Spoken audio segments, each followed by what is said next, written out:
Also in Florida, state lawmakers are working on a bill to protect the rights of students, but not from too much homework or mean lunch ladies. They are trying to protect students from biometrics, things like fingerprinting or retina scanners.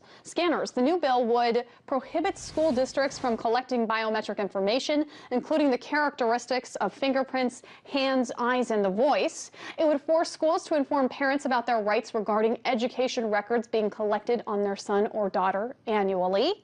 It would prohibit school districts from collecting information on a student's political affiliation, their voting history, or their religious affiliation. And finally, the proposal would protect a student's information from being passed along to the federal government unless it was absolutely required under federal law. So I know what you're thinking. Why is a proposal like this even necessary? Well, Polk County parents found out last year that their children were having their eyes scanned without their permission. Pinellas County schools, meanwhile, were scanning the palms of pupils in lunchrooms in order to access their accounts for money to pay for those lunches. Seminole County schools scan students for their fingerprints, and the list goes on and on. But are these parents justified in their fears, or are they just overreacting? Michael Walsh is a columnist for PJ Media and the New York Post, and he's also the author of the Devlin Trilogy that centers around the NSA. He recently wrote an article in the New York Post entitled, "Welcome to the United States of Paranoia." Earlier, I spoke with Walsh, and I first asked him if he thought these parents were really overreacting. Yes and no. I think what we've learned in the last few years, and certainly in the last year or so, is that, as I said in the New York Post yesterday, just because you're paranoid doesn't mean they're not out to get you. And that we have to be very careful about giving up our privacy to technology that is meant to preemptively prevent crime or problems. And it gets really to the issue of whether we can prevent things from happening, and we should therefore enslave ourselves to prevent bad things, or whether a certain amount of risk is part of life. Now, I happen to fall into the latter category, but that is a big discussion going on right now. So what danger does a retina scan or a palm reader realistically pose? Are we becoming a culture of convenience, wanting technology to do everything for us instead of using IDs, for instance, or carrying money? Yes, this is exactly what's happening. What we've discovered is that the technology is wonderful. Our phones, our computers, every new app that comes out. But every time we adopt it, we give up a little bit of privacy.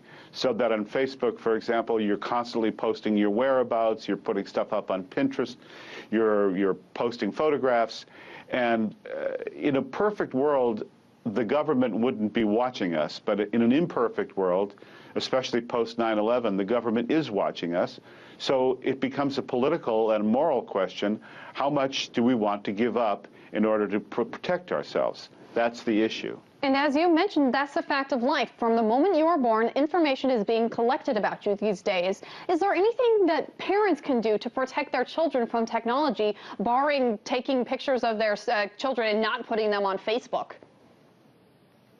Well, really not, because we're moving again since 9/11. We're moving towards a society in which we have essentially an internal ID card, much as you did, for example, in the Soviet Union, a country in which I spent quite a bit of time in the 80s before the collapse of the Soviet Union. We haven't moved to internal passports yet, but that may well be coming as well. The fact is that the government will take everything that is offered to it, and we have to be careful about how much we voluntarily give up.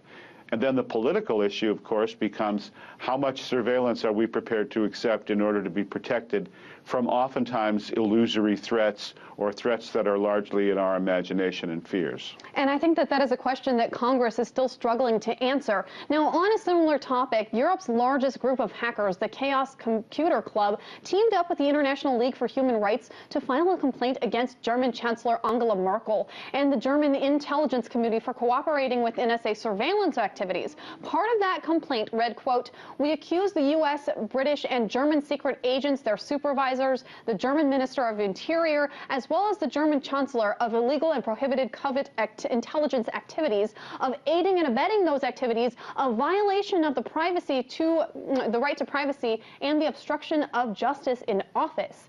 So that's what they are complaining against. Interestingly, this comes as Chancellor Angela Merkel was sharply criticizing the U.S. for spying on her activities, but again, she was helping the NSA and their surveillance community spy on others. So how can we evaluate the criticisms given that she is closely working with the NSA?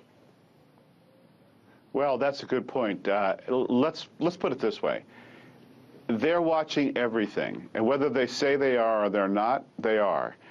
Whether the law says they can or they can't, they do. So this is just the world we live in now. They hoover up vast amounts of data. They check the metadata, all the phone calls you've made, who you're calling, all that stuff, runs through these giant computers. And these intelligence services of the Western countries are very closely allied with each other, and there's a great deal of information sharing. Now, whether this has prevented further attacks on the scale of 9/11, there's really no way to know. The government says, yes, it has. Private individuals say, not based on anything we know. The government says, trust us. And we say, can we trust you?